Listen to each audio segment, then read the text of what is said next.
I'm pleased that my colleague, Finance Committee Ranking Member Senator Wyden, will be joining me in introducing the Taxpayer's First Act of 2019 later today. This legislation seeks to modernize the Internal Revenue Service, improve taxpayer services, and strengthen taxpayer protections. The package of IRS reforms we introduced today is the culmination of years of work by both the Senate Finance Committee and the House Ways and Means Committee. It is truly a bipartisan package that adopts provisions authored by committee members on both sides of the aisle of the House and the Senate. Former Chairman Hatch of Utah deserves a lot of credit for working to reach a bipartisan, bicameral agreement at the end of the last Congress that is reflected in the legislation that we will be introducing this afternoon. I know Senator Hatch put a lot of work into trying to get this legislation across the finish line last year. Unfortunately, it wasn't meant to be due to both political realities and maybe time constraints even more so. However, his work helped us get to where we are today. In other words, we're advancing a great deal of what Senator Hatch worked on. And our hope is that it will allow us to move quickly this year and finally get these common sense reforms of the Internal Revenue Service enacted into law. Some of the IRS reforms in this legislation include establishing a truly independent Office of Appeals within the Internal Revenue Service. This will help ensure the playing field is not tilted against taxpayers when those taxpayers are in dispute with the Internal Revenue Service. To help bring the Internal Revenue Service into the 21st century, the legislation also would require the IRS to submit to Congress a plan to redesign the structure of the agency to improve efficiency, enhance cyber security, and better meet taxpayer needs. It also includes a number of provisions to protect the taxpayers better from tax ID theft and improve taxpayer interaction with the IRS should they become a victim of that crime. This includes creating a single point, a point of contact in the IRS to help the taxpayers navigate the bureaucracy and resolve their issues as quickly as possible.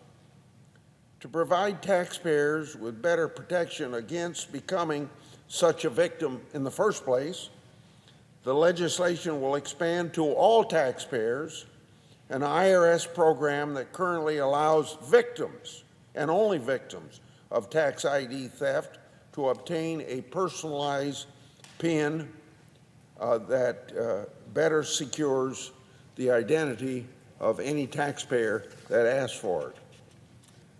The legislation also puts in place new safeguards to protect taxpayers against recent IRS enforcement abuses of so-called structuring laws. On several occasions, the IRS used these laws to seize bank accounts of small business owners when no underlying criminal activity was present. This includes seizing $33,000 from a small business owner who operated a small restaurant in Arnolds Park, Iowa, for nearly 40 years. Just the IRS, at a whim, taking $33 billion from that small business, caused the business to close, and the owner did nothing wrong in the end.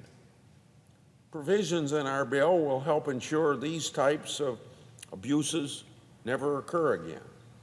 I would also like to note the improvements to the IRS whistleblower program that are contained in the bill. In 2006, I authored legislation establishing mandatory Internal Revenue Service whistleblower program. Since it was established, the IRS whistleblower program has turned into one of the most effective programs addressing tax evasion, leading then to the recovery of more than $5 billion in taxes that would have otherwise been lost to fraud. Unfortunately, too many IRS whistleblowers continue to be treated like a skunk at a picnic. They often wait for years, and while they're waiting for years, it's in the dark then, with no indication of whether the information they provided to the IRS would ever lead to a successful recovery or whether their reward is even being processed.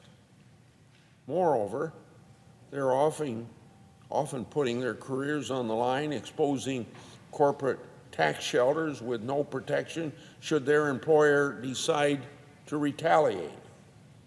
Provisions in our bill will help to address these issues by authorizing the IRS to communicate with whistleblowers in certain instances while protecting taxpayer privacy. What we're really saying in there, you ought to let these whistleblowers that are patriotic people trying to help the federal government collect money that wouldn't otherwise be collected, treat them like the patriotic citizens they are. The bill would also extend anti-retaliation provisions to the IRS whistleblowers that are presently afforded to whistleblowers under other whistleblower laws, the False Claims Act, which I authored in 1986, as well as a more recent Sarbanes-Oxley Act that that came out of another committee that I didn't serve on. Finally, the bill includes modification to the private debt collection program. I've long been a proponent of this program as a way to tackle the tax gap and to promote tax fairness. It works by assigning certain tax debt that the IRS otherwise would not attempt to collect to an outside contractor to pursue. In other words, if the IRS isn't going to go after all the money that's owed to the taxpayers, and we don't want $1 more than what people owe, but we want every dollar that people do owe, if they aren't going to go after it, we ought to find some way to go after it. So that's why we have outside contractors pursuing some of these issues that the IRS isn't going to pursue. Recent quarterly revenue reports demonstrate the program has the potential to bring in hundreds of millions of dollars in revenue on an annual basis. I understand some of my colleagues, particularly on the House Ways and Means Committee, have been concerned that the program has been too heavily focused on lower-income taxpayers. We listen to these concerns, and we work to develop a sensible compromise while yet strengthening the long-term viability of this program. Now, these are just a few of the provisions in this bill. There are many others that will go a long ways towards making the IRS work better for taxpayers. I also know that some of my colleagues have additional ideas that we were unable to include in this package. I want them to know that I see this legislation as a first step towards reforming the IRS and strengthening taxpayers' protections. I agree that there is more that we can do. I'm committed to evaluating additional proposals with input from all of our colleagues on a reform that could be included in a package of additional IRS reforms later this Congress. But first things first, companion legislation is being introduced in the House, which I hope that the Senate will receive in the near future. So I ask all of my colleagues to join me and Ranking Member Wyden in supporting this bipartisan bill.